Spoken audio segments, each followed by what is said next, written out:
Bienvenue. Le Bénin continue de pleurer ses morts, ces personnes décédées récemment lors des affrontements entre forces de défense et les manifestants remontés contre l'exclusion des partis politiques de l'opposition exclus des élections législatives. Le dispositif sécuritaire reste tout de même sur place à Kadiaoum, la zone résidentielle du président Boni Yayi. L'homme dit craindre pour sa sécurité. La CPI a été saisi par un Béninois de la diaspora après des tirs à balles réelles sur des populations à Menu qui manifestaient donc dans la zone. Les appels fusent de part et d'autres. La tension reste vive et ce mardi, le député Candide Azanaï s'est prononcé sur la crise post-électorale et la nation tout entière retient son souffle. Face à ces escalades nourries de violences et de propos belliqueux, des appels à la paix sont légion. Mesdames, messieurs, ce soir, nous allons évoquer ces médiations d'ailleurs, ainsi que les voies de sortie de crise. Je commence avec vous, Vigile Avancé. Quand on a ce contexte, quand on a tous ces éléments, est-ce que vous croyez qu'aujourd'hui, il y a des médiateurs qui peuvent nous aider à sortir de l'impasse? Vous avez raison de poser la question parce que, disons, entre autres problèmes que le pays a connus, il a eu, disons, la mise à mort programmée. Cela avait déjà commencé par le régime, cela avait commencé sous le régime de Boni Yayi, et puis avec l'avènement donc de Patrice Talon, visiblement, les choses ont été accélérées. La mise à mort, donc, disais-je, des valeurs, de certaines institutions, de certaines personnes, notamment des personnes morales dans le pays, qui, en de pareilles circonstances, peuvent prendre, disons, le relais des choses pour instaurer un dialogue entre les différentes parties. On en était à la recherche quand, donc, comme vous l'avez déjà dit, le clergé catholique s'est proposé pour une médiation. Mais je sais que pour une médiation du genre, on ne crée pas la paix, on ne crée pas le dialogue sans la volonté des acteurs. Du moins, pour un dialogue, pour la paix, il faut au moins deux parties. Et donc, quand vous prenez l'état des lieux aujourd'hui, oui, nous avons entendu le président Nicéphore Dieudonné Soglo accepter à demi-mot, je ne sais pas si c'est au nom de l'opposition, une pareille médiation tracée presque la feuille de route à ce médiateur volontaire. Mais l'autre partie, je veux parler du pouvoir, ne s'est pas encore prononcé sur, disons, cette offre. Le chef de l'État n'a même pas encore daigné, n'est-ce pas, se prononcer sur ces derniers événements auxquels vous faisiez allusion. Beaucoup attendent, à raison, n'est-ce pas, que tout au moins il puisse présenter les condoléances à ces familles éplorées. Il n'a pas encore fait, c'est réclamé aussi bien à l'intérieur qu'à l'international, mais rien n'y fit. Donc nous attendons de voir si cette offre, puisque ça ferait bientôt une semaine, n'est-ce pas, que l'Église catholique est sortie, fait donc cette proposition d'offre de dialogue, de médiation, si les différentes parties, n'est-ce pas, vont saisir la main tendue. Je sais qu'en de pareilles circonstances, il faut que elles soient d'accord, ces parties, déjà avec le médiateur désigné ou le médiateur qui s'offre. Quand ils ont fini d'être d'accord, qu'ils puissent s'entendre également sur la feuille de route, sur de ce sur quoi ils vont discuter, ce sur quoi il va falloir s'entendre, et puis sur quel calendrier, quel est l'agenda, etc., etc. Bon, vous comprenez que à l'état actuel des choses, on est très loin d'un pareil dialogue, et peut-être faudra-t-il encore attendre surtout le pouvoir, et peut-être si Nicéphore Dieudonné Soglo n'avait pas porté la voix de l'opposition, attendre également que les opposants, n'est-ce pas, disent leur position par rapport à cette offre. Saturnin Djassou, nous avons donc une crise socio-politique qui s'enlise de jour en jour au Bénin. Alors, est-ce que vous avez l'impression que nous avons toutes les conditions réunies actuellement pour engager tout au moins un dialogue entre les parties prenantes? Est-ce qu'il y a de conditions particulières pour engager le dialogue si ce n'est qu'on est en conflit? Tout conflit demande un dialogue pour qu'on sorte de là. Autrement, c'est que le conflit reste et demeure. La situation que nous connaissons là nécessite déjà l'intervention de personnes pouvant nous aider à en sortir. Et ce n'est pas d'aujourd'hui qu'il y a cette nécessité. C'était déjà depuis que des pas sont posés, des actes sont pris et qu'on tenait déjà des vecteurs de crise, qu'on avait déjà besoin d'intervention, qu'on avait déjà besoin de médiateurs. Rappelez-vous que dès qu'à l'Assemblée nationale, il y a certaines dispositions qui ont commencé par être votées, il y a des voix qui avaient commencé par monter au créneau pour dire attention à ce que vous êtes en train de faire là. Ça pourrait dégénérer plus tard, ça pourrait nous conduire dans telle situation. Mais ceux qui posaient ces actes estimaient qu'il n'y avait pas de quoi, il n'y avait pas de danger, parce que, étant en position de force, étant en majorité, parce que la majorité pourrait être aussi une position de force, c'est d'ailleurs une position de force selon la règle démocratique, estiment qu'ils pourront toujours continuer à imposer ces dispositions votées à tout le monde. Bien avant ça, hein, rappelez-vous que quand le président de la République lui-même a eu à prendre des initiatives qui, d'une manière ou d'une autre, ne rencontraient pas l'assentiment, que ce soit des spécialistes ou de personnes politiques, et que des gens sont montés au créneau pour attirer son attention là-dessus, toutes les fois, il a conduit ses réformes, en tout cas tout ce qu'il avait prévu jusqu'au bout, si ce n'est les fois qu'à l'Assemblée nationale, il y a d'abord une majorité qui a rejeté, ou une minorité avant la minorité de blocage, quand le projet de révision de la Constitution a passé la première barrière. C'est depuis ce temps qu'il y avait besoin, qu'on avait le besoin d'avoir de médiateurs dans ce que nous vivons. Et aujourd'hui, plus que jamais, parce que les crises, les conflits qu'il y avait, bon, j'utilise les deux, même si un spécialiste disait hier que nous confondons crise. Il y a une petite différence entre la crise et le conflit. Que cette crise qui avait commencé par s'annoncer depuis, est arrivée à maturation et qu'on en est arrivé même à des affrontements. Maintenant, plus que jamais, il faut que des médiateurs interviennent parce que la situation que nous connaissons semble être un retour progressif à la normale, mais ce n'est qu'une impression. Si ça reste en l'état, on peut avoir encore des poches qui éclatent. Et les bruits... Vous pensez que c'est une paix illusoire? Ça pourrait être un calme avant la tempête, comme ça pourrait être un retour définitif au calme, ainsi. Parce que des informations qui sortent de certains milieux, c'est que ça ne sera pas encore le cas. On ne serait pas sorti d'affaire tant que certains gestes ne sont pas posés. Et en politique, chacun se regarde en chien de faïence. Le gouvernement qui regarde les opposants, et je dis les opposants d'abord, parce qu'il estime que ce sont eux qui mettent du bâton dans les roues, qui ne veulent pas qu'on évolue. Et n'entend pas, le gouvernement, je dis, n'entend pas derrière ses opposants ou hormis ses opposants, des personnes, des individus, des Béninois, qui, sur des émissions interactives sur des radios, j'étais sur Candide Vous hier, le sujet à l'ordre du jour, c'était entre autres ça, et quand vous entendez dans des interventions qu'il faut annuler les législatives, ce ne sont plus là des opposants qui parlent, mais ce sont des citoyens béninois. C'est entre autres des voix parmi les près de 70% selon la Cour constitutionnelle, ceux-là qui se sont abstenus, qui continuent de parler. Et quand on a 27% qui vont à des élections, et on tient compte de ces 27%, pour nous dire on ne veut pas écouter les plus de 70% qui restent, c'est parfois toujours continuer à faire cette politique de l'autruche et ça pourrait être préjudiciable après. Nelly Dodjinou, la même question pratiquement pour vous. Est-ce qu'aujourd'hui, l'attitude observée par chacun, les belligérants, là je dis simplement, est-ce que cette attitude est de nature à favoriser un dégel de la situation? Attitude, c'est pas évident. C'est pas évident parce que quand nous prenons par exemple le camp de ceux qui sont les vainqueurs aujourd'hui, ceux qui sont aux affaires.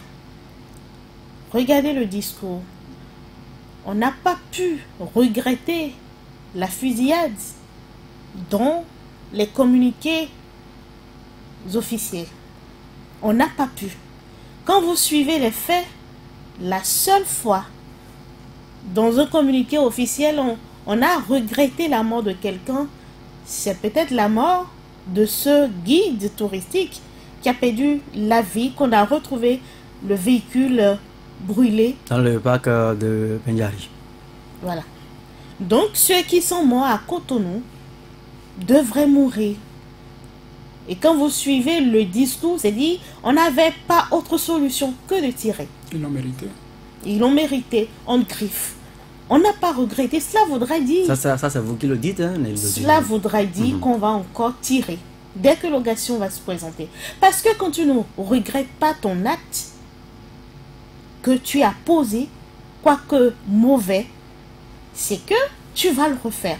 Entre vous et moi, souvent, pendant qu'on nous éduquait quand on était enfant, quand tu fais quelque chose de mal, la première des choses qu'on fait, on dit, même si on finit de te frapper, on te demande, est-ce que tu as conscience de ce que tu as fait? Et tu dis, oui, j'ai conscience de ce que j'ai fait. Et qu'est-ce que tu as fait? J'ai fait ci, j'ai fait ça, et je promets ne plus le refaire.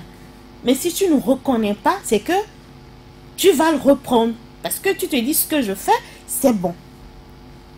Et autour de... Suivez les réactions, les sorties. Les sorties, les déclarations n'apaisent pas. C'est des déclarations de va-t-en-guerre. Maintenant, ça, c'est le camp des vainqueurs.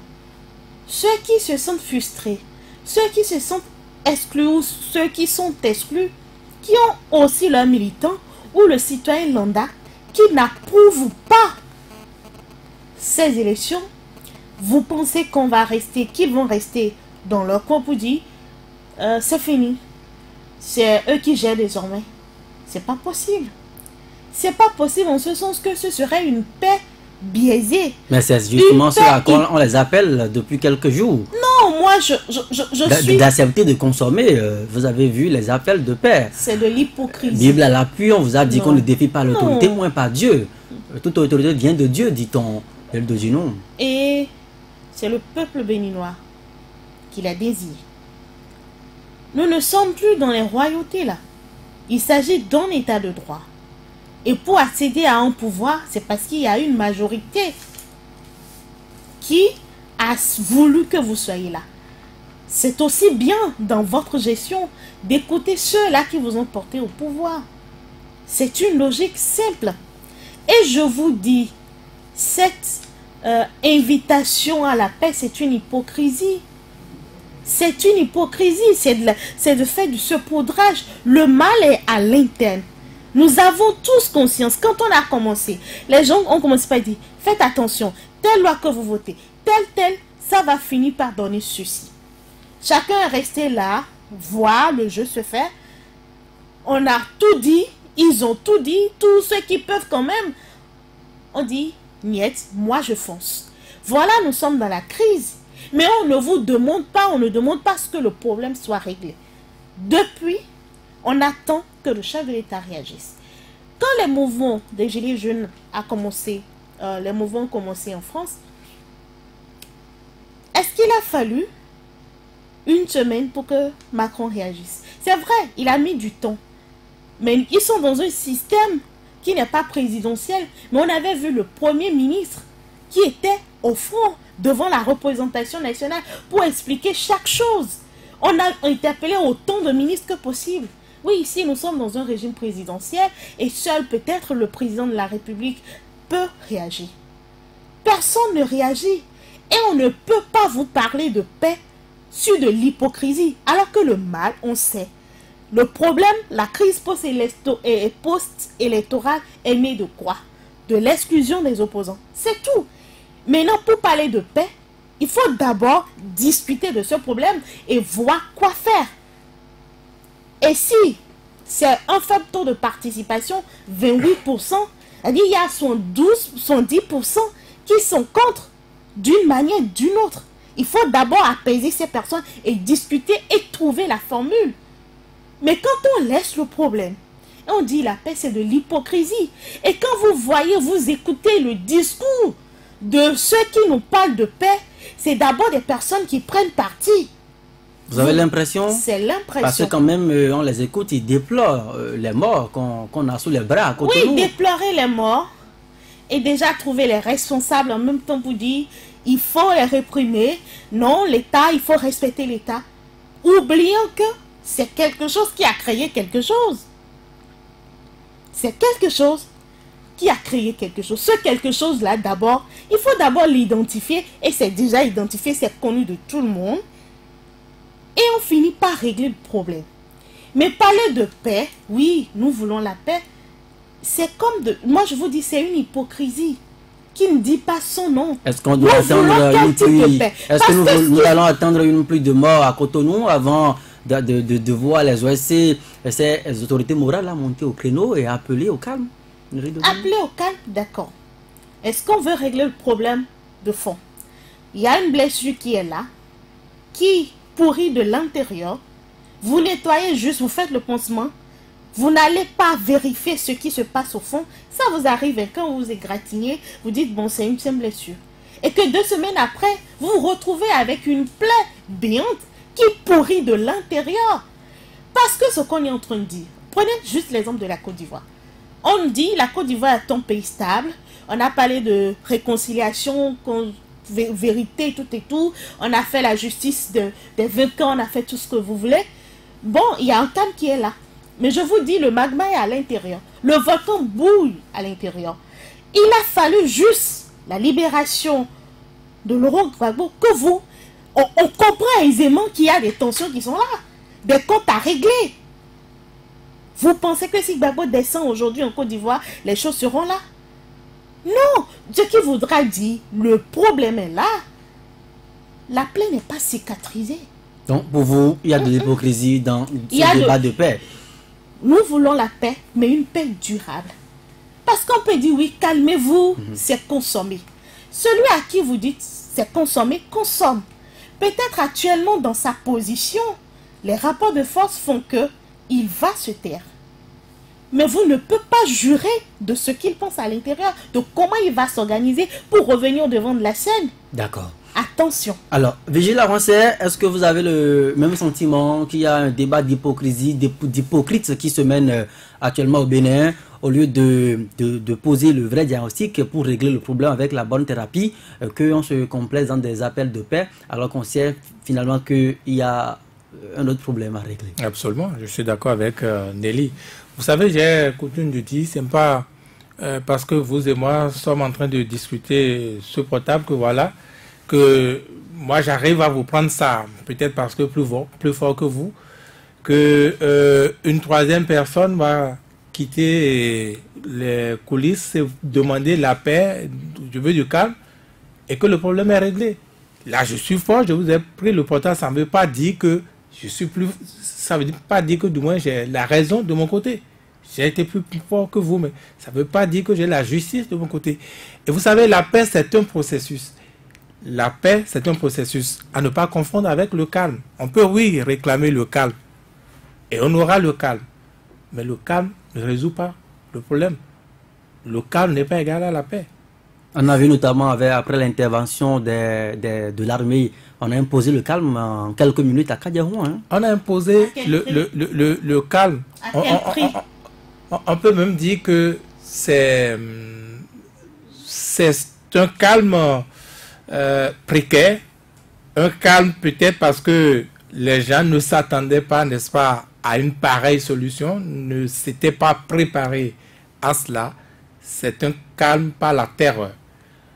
Voyez? Et donc, ce n'est pas ça qui est synonyme de la paix. Vous savez, même ce que nous sommes en train de dire, dans un contexte pareil, on dira non, ça ne se dit pas. Vous êtes des anti-paix, vous alimentez ceci, vous alimentez cela. Mais vous ne quittez pas, vous n'avez pas la solution si vous n'allez pas à la racine du mal. Si vous ne diagnostiquez pas le problème, vous ne situez pas, n'est-ce pas, les tenants et les aboutissants. Et parlant donc des acteurs, quand vous prenez la posture du chef de l'État, puisque c'est l'un des principaux acteurs, pour ne pas dire le principal, du côté du pouvoir, tout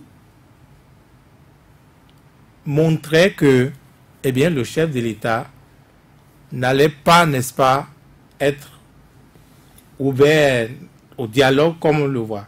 J'avais donné l'exemple tantôt de cet appel ou du moins cette intervention, au moins pour calmer les familles et pleurer, pour montrer un peu de compassion. Quand vous prenez, n'est-ce pas, les différentes postures avec les interventions de ces différentes missions, que ce soit le ministre des Affaires étrangères du Nigeria, que ce soit le représentant de l'ONU, le représentant de la CEDEAO, celui de l'envoyé spécial de l'Union africaine, tout ce monde, à cet même, le chef de l'État aurait promis qu'il allait, n'est-ce pas, mettre de bémol dans ce qu'il exigeait, son application à lui de la loi.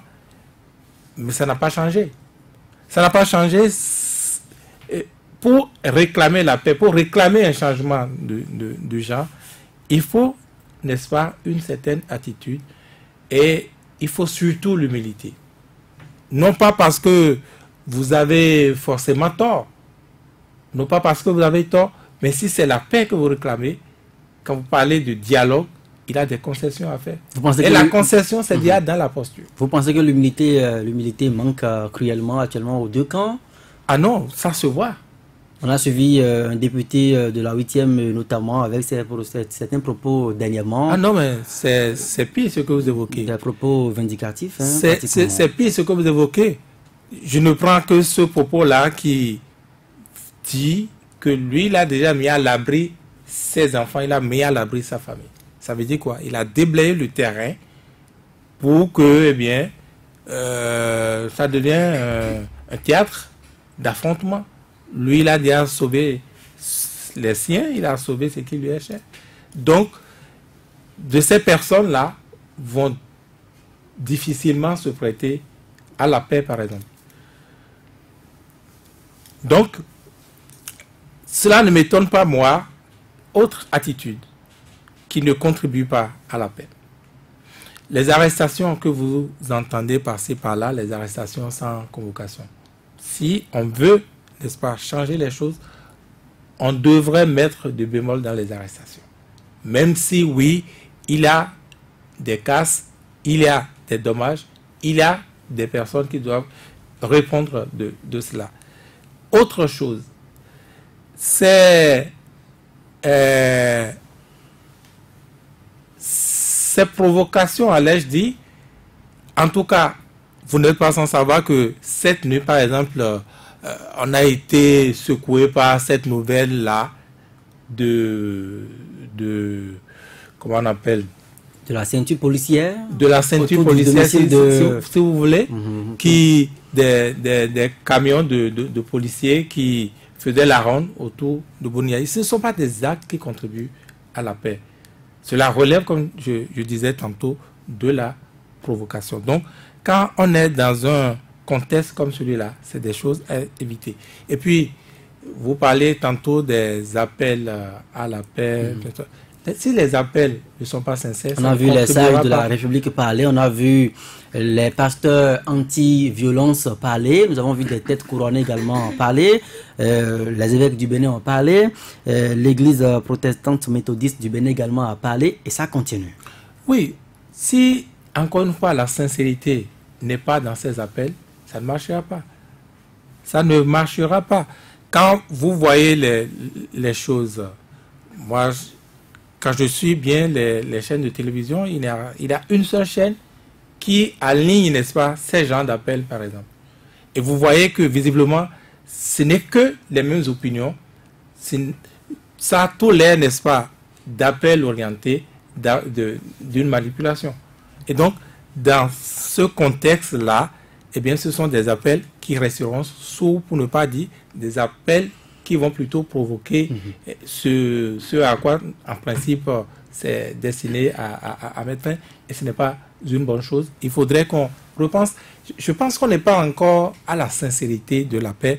Les uns les autres sont encore dans la posture, et surtout ceux qui croient tenir le bon bout, qui ont gagné aujourd'hui, sont plutôt dans la posture de nous sommes les plus forts, nous avons la légitimité avec nous, nous avons la force publique avec nous, nous avons, donc nous pouvons en imposer. Et ça, également, ce n'est pas une position qui contribue à la paix. À la paix. Saturnin Djossou, est-ce que après tout ce que vous avez entendu sur ce plateau, vous avez écouté les Dodinou qui a quand même expliqué ce qu'elle pense être l'hypocrisie des Béninois. Est-ce que après tout ça, vous avez l'impression qu'il y a l'effondrement d'un symbole? Les autorités religieuses, les autorités morales qui devraient se mettre au-dessus de la mêlée et régler les crises actuellement? Ce n'est pas d'aujourd'hui. J'écoutais Virgile qui, lors de sa première prise de parole, parlait de la mise à mort de ces autorités morales qui, d'habitude, intervenaient dans ce genre de situations. Je dis d'habitude, c'est par abus, parce que je ne sais pas combien de crises de cette envergure nous avons connues au Bénin pour que gérer ça en habitude. Pour les quelques fois, on a vu des personnalités, des autorités morales se déplacer. La mise à mort ne date pas d'aujourd'hui. Ça ne date pas du temps de ce régime. C'est depuis des régimes d'avant. Et sous Boni, ça s'est exacerbé lorsque les clergymen ont commencé par avoir d'accès de plus en plus facile en politique. Il suffit d'être un pasteur, il suffit d'être religieux pour qu'on puisse faire pencher le cœur du président d'alors, afin d'avoir une parcelle de pouvoir, afin d'être nommé quelque part. Le pouvoir de l'argent s'est emparé des confessions, a investi le domaine du religieux, que ce soit nos religions traditionnelles ou des religions importées. On a vu des ballets au palais plusieurs fois, et ça continue. Il y a certains qui ont préféré se mettre à l'écart, prendre de la distance vis-à-vis de ce financement des religieux à travers le cadre de concertation des confessions religieuses d'alors. Alors, la politique a investi ces terrains et l'argent a corrompu la notoriété de ces autorités-là, de ces personnalités morales. Ça fait qu'aujourd'hui, observez qu'avec l'actuel régime, le président d'aujourd'hui, qui n'était peut-être pas encore officiellement entré en politique, mais qui est resté dans l'ombre de plusieurs mandats à la tête de notre pays, plusieurs régimes qui se sont succédés. Et là où vous allez voir déjà que on pouvait déjà perdre tout espoir, me vient en tête cette image du président de la République qui, il y a quelques semaines, pour ne pas dire il y a quelques mois, était assis devant les têtes couronnées, ce qui a comme notabilité ce qu'on pouvait encore craindre dans notre tradition. Entre autres, la jeter, je dis ainsi les choses, au visage, dans la figure que, bon, vous savez que moi je n'ai peur de personne. Quand il le jette ça en figure, vous vous demandez après, ben, c'est déjà qu'il prend ses marques, il établit son quartier et ça n'a pas raté. Je vous ai dit que les prémices de ce que nous connaissons aujourd'hui ont commencé depuis. Et quelle est cette catégorie de personnalité ou d'autorité morale qui n'aurait pas encore défilé au palais de la Marina pour dire attention, là où nous allons, c'est dangereux. Et que malgré ça, le régime est foncé. L'Église catholique est passée 2 fois tout au moins par an, elle sort un communiqué pour dire voilà la situation qui prévaut et faire des recommandations. Quelquefois, comme d'habitude, les audiences demandées qui ont suivi ces communiqués, ces rassemblements des évêques, les tableaux peints par les évêques ont toujours été contredits par le président de la République. À chaque fois que le clergé, par exemple, dit il y a crise, le président dit il n'y a pas crise. C'est vous qui avez cette impression qu'il y a crise. Et quand on reste dans ce déni du réel, de la réalité, c'est moi qui le dis ainsi, c'est difficile d'admettre d'abord qu'il y a crise, parce que c'est quand on l'admet qu'on se dit attention, il faudrait que je pose maintenant des actes pour sortir de là. Quand on reste dans ce contexte, c'est difficile de trouver la personnalité morale qui pourrait nous faire sortir de là. Si nous étions au Burkina Faso, je crois on en parlait à l'époque de là-bas de Moro, là-bas, je dirais qu'on n'en a plus au Bénin. Pas que forcément ces personnes ont failli, mais parce que l'argent, le pouvoir de l'argent et l'autorité politique a tellement investi ces milieux. Il y a tout au moins... Vous ne voyez plus personne actuellement au Bénin? Si en individu, je pourrais dire, pas parce que ces personnes ne sont pas capables, mais parce qu'en face, l'interlocuteur principal, qui est le président de la République, veut se mettre hors influence de ces personnes-là. Même au-delà de ces personnes, au-delà des individus, il y a des institutions. Quand je parle par exemple du clergé, ce n'est pas forcément le président de la conférence épiscopale, le secrétaire. Il y a l'institution qu'est l'Église, l'Église catholique, sous les siècles canonisés ici sur le plateau, qu'on ne peut pas faire donc de l'analyse politique sans étudier l'Église catholique dans ces paramètres-là. Il y a l'institution. Et même au niveau des institutions, l'actuel occupant a dit non seulement les individus, mais même au niveau des institutions, je ne me laisserai pas faire facilement. Jusqu'à Rome, je vous rappelle les propos du président de la République quand il abordait des questions d'actualité. Dans ce contexte, c'est difficile de trouver, j'ai commencé par dire. Alors, je suis là d'accord par la suite avec ce que Virgile a aussi dit, parlant de la paix qui est un processus. Il y a cette différence qu'il faut faire, comme ils l'ont dit, entre le calme et la paix. Et la paix, c'est un processus, ai-je concédé, pour ajouter par la suite que c'est un aboutissement. Et à chaque fois qu'il y a eu des conflits dans les pays, vous allez constater que tout ce qui a été mis en place comme mesure conduisait à la paix. En Afrique du Sud, quand Nelson Mandela est arrivé au pouvoir, déjà en 1994, en 1995, on a eu à mettre en place une commission qu'on a appelée Commission de la vérité et de la réconciliation. En Côte d'Ivoire, lorsqu'on a connu les événements de 2010, on a mis en place un comité qui avait été appelé, je crois, comité dialogue, vérité et réconciliation. J'en viens au Bénin où on n'a pas connu de crise récemment. Excusez que je m'attache à ce symbole-là, que l'Église qui, pour le jubilé qui a été célébré, entre-temps parlait de réconciliation, justice et paix. Si on doit mettre bout à bout tous ces concepts, je pourrais dire, pour qu'on arrive à la paix, il faut déjà la vérité, il faut le dialogue, il faut la réconciliation, il faut la justice avant qu'on atteigne l'étape paix. Ne pas le faire, c'est se leurrer. C'est penser qu'on a obtenu une paix alors qu'elle n'est qu'une paix apparente. Et quand on ne passe pas... Je donne l'exemple de la Côte d'Ivoire, de l'Afrique du Sud, surtout où vous avez constaté que, je crois, sous les îles de Monseigneur Desmond Tutu, on a vu des assemblées pendant lesquelles les bourreaux viennent confesser. Dire oui, c'est moi, en présence des familles, rien que pour que le traumatisme qu'on a vécu, qu'on puisse oublier. Vous voyez des gens en pleurs devant des personnes qui ont tué leurs parents. Ça m'attire mon attention sur ce cas. J'attire l'attention de nous tous, Béninois, ceux qui nous écoutent. Les traumatismes ne se guérissent pas, en quelque sorte, si on ne prend pas les mesures, non seulement politiques, mais également individuelles. Je pense, je vais encore faire appel à ce cas de la dame qui est décédée à Kadiom. Je pense à sa fille aînée, qui était là, qui voyait sa maman tomber sous les balles de militaires, a roulé sur elle, a peut-être prononcé quelques mots. Prenez soin de mes enfants, prenez soin de ma famille, ne les laissez pas. Et l'enfant qui criait, ça ne s'oublie pas. Vous pensez que cette fille, par exemple, quand elle aura l'âge de voter, à chaque fois qu'on dira élection, elle va se lever instinctivement pour aller dire, je vais aux urnes, je vais voter. Elle est sous le choc. Elle ne va jamais oublier elle est atteinte. Que c'est après des élections que ma maman est décédée. Elle va transmettre ça de génération en génération. C'est un traumatisme qui ne se guérit pas. C'est comme pour dire, on a beau assister la famille financièrement, pensons déjà à la prise en charge de cette fille psychologique et de tous ceux qui pourront entourer.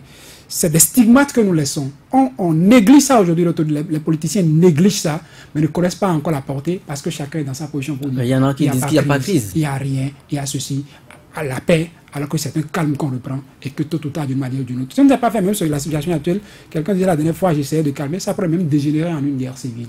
Et ce n'est pas ce que nous souhaitons pour notre pays. J'espère que les personnes concernées vont prendre la conscience, la mesure de la situation et poser, comme je dis, les actes qu'il faut pour qu'on aille à la paix qui est un aboutissement, qui est un processus comme beaucoup d'autres l'ont soutenu déjà.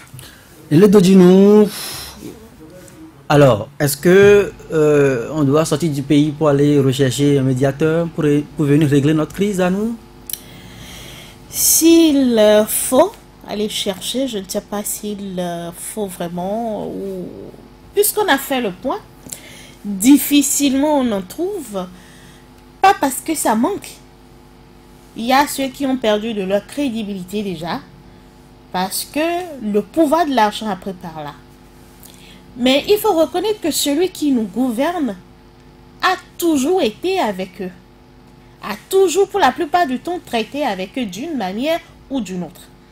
Donc, échanger avec eux ou les voir ou lui imposer quelque chose serait difficile. Est-ce que vous me comprenez? Le président actuel connaît la classe politique. Parce qu'à un moment donné, il a dû négocier avec eux pour peut-être obtenir tel ou tel résultat en faveur d'un ou d'un autre président ou en sa faveur. Donc du coup, face à celui-là, il est difficile pour les uns les autres de s'affirmer comme ils le font par le passé. Deuxième chose, ces institutions n'ont pas le poids, comme peut-être le poids qu'ils auraient eu soit un certain Boni Yayi ou soit un certain Kérékou. Parce que l'acteur qui est là a aussi eu le temps de travailler je dis travailler en griffe. Le clergé, bon, dans sa posture, ayant pris un peu du recul par rapport au financement, mais il y en a aussi dans le lot. Quand vous voyez leur posture, leur prise de position, on sent quelque chose. Mais on peut présumer peut-être de leur capacité. Est-ce qu'il pourra les écouter? Faites le tour de la sous-région. Il faut faire aussi une lecture sur le terrain de la diplomatie. Autour de nous, quand il y a crise, le premier qui pourra intervenir serait qui? Ce serait le Nigeria. Compte tenu de notre proximité avec cet État, nous partageons des centaines de kilomètres. Partout où tu passes dans le Bénin, tu tombes dans le Nigeria. C'est aussi simple que ça. Donc quand nous avons crise, les premières frontières, c'est d'abord le Nigeria, puis après le Togo. Et que depuis, personne ne réagit autour de nous, en passant peut-être par la Côte d'Ivoire. Et quand le ministre de la diplomatie béninoise a voulu faire sa sortie pour demander de l'aide, c'est au Congo. Voyez l'Afrique centrale. La distance. C'est-à-dire nous ne sommes même pas dans les mêmes régions. Peut-être nous n'avons même pas les mêmes réalités. Comment le Béninois va tout faire, va se rendre en RDC, en air Congo, pour peut-être Congo-Brazzaville. Congo-Brazzaville, ou pour se faire réfugier. Ah mais vous avez écouté Aurélien Agbenonsi qui a dit que le président Denis Sassou Nguesso était un ami de Patrice Talon, que c'est à ce titre-là également, et que également c'était son aîné dans la fonction, donc c'est pour ça qu'ils sont allés avec le ministre de l'Intérieur. Parce que Boari n'est pas son aîné dans la profession. Parce que Faure n'est pas son aîné dans la profession. Parce que Ouattara n'est pas son aîné dans la profession. Est-ce qu'ils sont amis? Sont-ils amis? Est-ce qu'on a besoin d'une amitié? D'abord, sur le terrain de la diplomatie, sur le terrain de la géopolitique, vous faites de vos alliés ceux qui vous entourent. C'est d'abord ça. C'est-à-dire, ceux qui t'entourent ne sont pas tes amis, mais ceux qui sont en Centrafrique, c'est-à-dire l'Afrique centrale, sont tes amis. C'est bien. Mais dans ce cas-ci, tu as besoin de l'aide, tu as recours à qui en premier? Celui qui est plus proche de toi.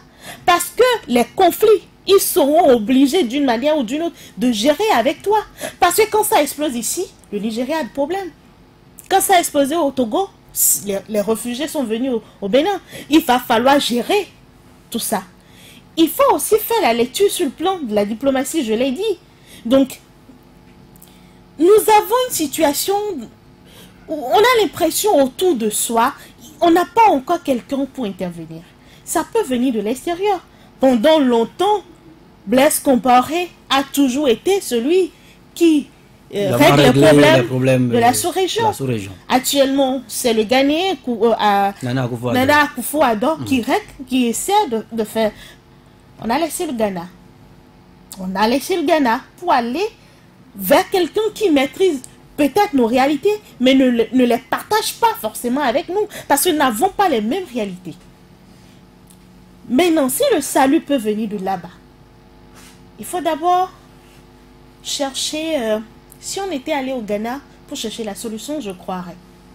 Parce que le Ghana est un pays qui se développe, mais en respectant l'état de droit et de démocratie. Le Ghana fait des avancées, mais n'a jamais biaisé avec sa démocratie. Que voulez-vous dire exactement? Ce qui voudra dire, vous voulez aller chercher une solution. J'ai quelqu'un qui est au pouvoir depuis 20 ans dans son fauteuil sans gêne, où l'opposition est matée tous les jours. Dites-moi, vous, quelle est la solution que vous êtes allé chercher? C'est une logique. On aurait été peut-être au Ghana. J'aurais compris. Boari a eu un challenger de taille aux dernières élections. Atiku Abubakar, c'était son challenger de taille. Il a pu s'en sortir. Parce que lui, il a accepté faire les élections. Et le peuple a tranché. Même si les cas étaient restreints. Au moins, il a eu le courage de faire face à une opposition.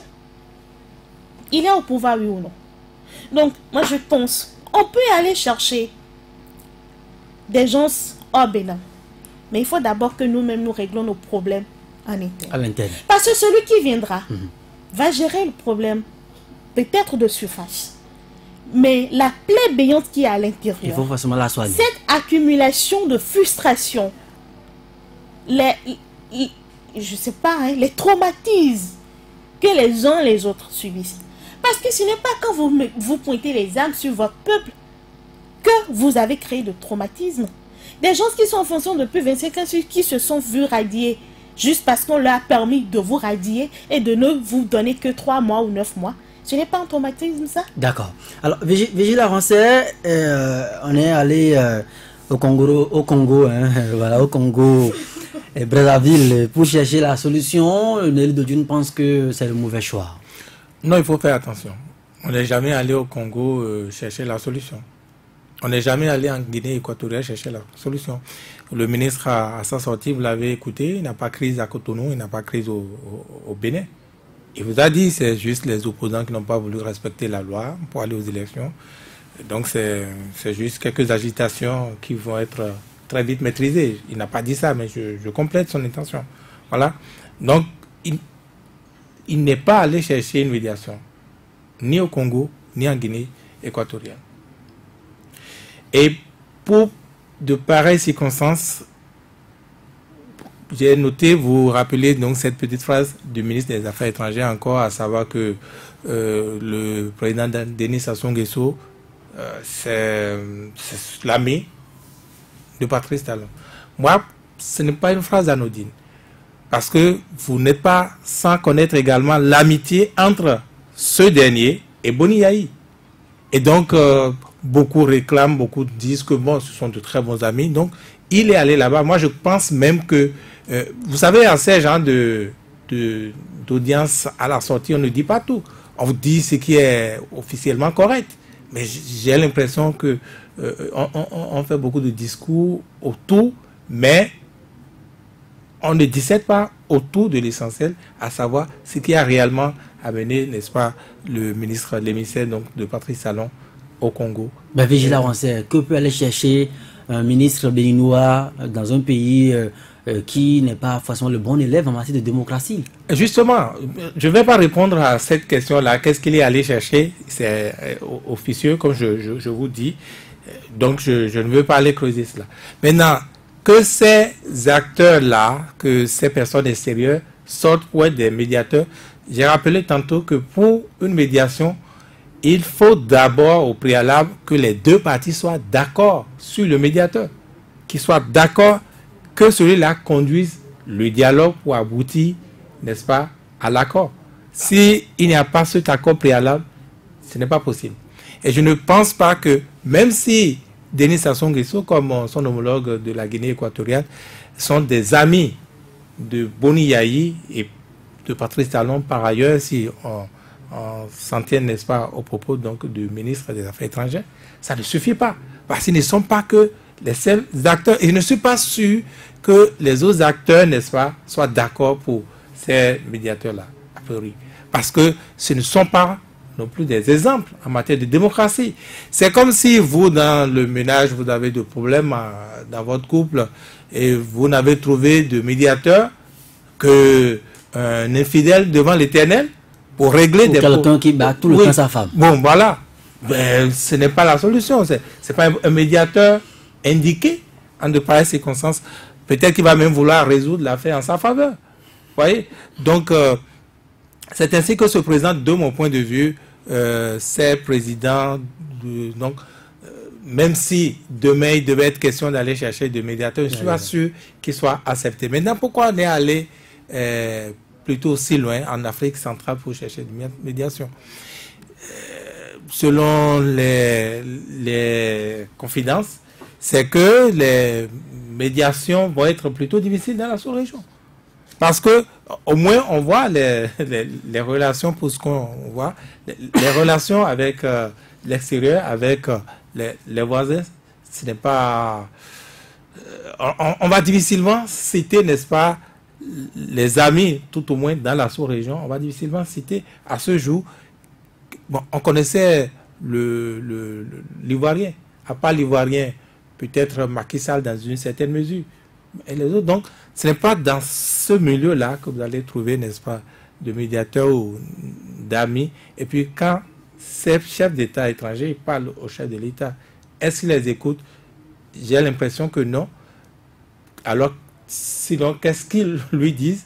Sinon, on n'en serait pas à cette crise si ils les écoutaient. Voilà. Bon. Maintenant, l'autre aspect, je crois qu'à l'interne, c'est vrai, la mise à mort des valeurs morales avec la déchéance qui a commencé depuis Soubouni Yahi. Soubouni Yahi, c'était plus l'argent. Hein. Vous voyez des têtes couronnées régulièrement aller au palais. Il paraît que quand on quittait le palais, c'était jamais sans le petit paquet de billets. C'est de notoriété. Et ces gens de visites se multipliaient. Des musiciens, tout le monde, parce qu'on sait que c'est le Papa Bonheur.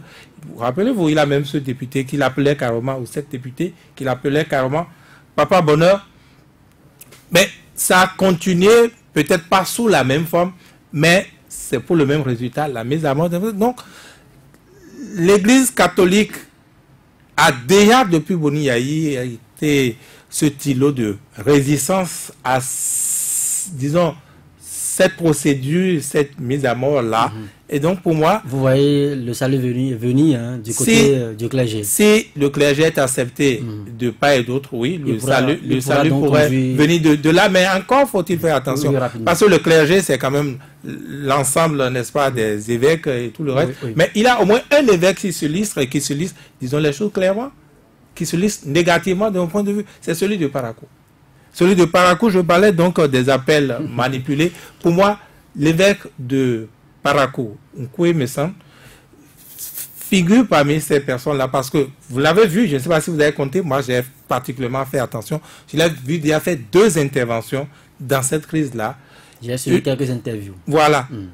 Une première fois le matin avant le communiqué officiel du clergé qui venait carrément prendre le compte-pied du communiqué officiel du clergé dont il est pourtant parti. Et puis, donc, il fragilise le clergé. Il fragilise le temps est complètement parti. Saturne Diassou, la CPI a été également saisie dans cette affaire. Est-ce que c'est finalement le salut qui viendrait de la CPI avec les injonctions, les enquêtes qui vont planer sur la tête du Bénin rapidement? Si la CPI s'en mêlait, la CPI ne pourrait peut-être que faire des investigations parce que, et beaucoup seront contents parce qu'ils vont dire que bon, c'est désormais le gouvernement, quand on vient instituer la responsabilité du gouvernement, sinon des uns et des autres dans cette crise. Si le gouvernement était poursuivi, les gens vont dire ben c'est bien. Mais ce n'est pas ça qui va nous ramener la paix qu'on avait au Bénin. Et cette paix dont on parle, j'attire rapidement l'attention sur certains actes qui ne militent pas en la faveur, en l'avènement de cette paix. Nous apprenons, hein, en attendant d'aller vérifier les choses et d'avoir confirmation, que par exemple, celui-là dont on a dû amputer le bras gauche, le bras droit. Plutôt. Un bras en tout cas. Un bras parce qu'il a ramassé une grenade lacrymogène. Sur son lit d'hôpital, il serait désormais, je veux dire les choses comme ça, il serait désormais en garde à vue. C'est comme si on lui disait, toi tu as tort de ne pas mourir, on viendra te chercher pour que tu répondes. Qu'est-ce que tu faisais là? Alors que le monsieur dans son témoignage, en attendant d'autres choses, disait que bon, il était quelque part, c'est arrivé, il voulait rejeter quand c'est arrivé. Cela pourrait signifier qu'on irait jusqu'à, je parlais de cette fille dont la maman est tombée sous les balles devant elle, on pourrait aller même jusqu'à l'interpeller, la mettre en garde à vue pour dire, viens nous expliquer les circonstances dans lesquelles tu es sorti pour que ta maman soit obligée de venir te chercher pour recevoir de balles et de tomber. On pourrait l'interpeller dans Quand on l'interpelle, c'est la chose normale, mais la mettre en garde à vue, comme pour l'influencer, pour intimider. Si entre-temps, vous étiez sur votre chemin ou d'une manière ou d'une autre, un blessé par balle croisait votre chemin et vous dit aidez-moi à aller à l'hôpital, vous l'amenez à l'hôpital, comme ça, vous laissez votre identité. On peut vous interpeller, on peut dire garde à vue et chercher à savoir dans quelles circonstances votre chemin a croisé celui du blessé pour que vous soyez obligé de l'amener à l'hôpital parce qu'on veut avoir. Attention. Moi, je voudrais bien qu'on revienne sur ce sujet de médiation, c'est très important parce que si ça se mettait en place, à qui cela pourrait profiter? Qu'est-ce que chaque acteur pourrait gagner? Je crois que c'est important également. Nous allons revenir sur ça, soit demain ou bien jeudi, je vous le promets. Alors, nous allons mettre ici maintenant fin à cette émission. L'intégrale, c'est encore demain. À bientôt.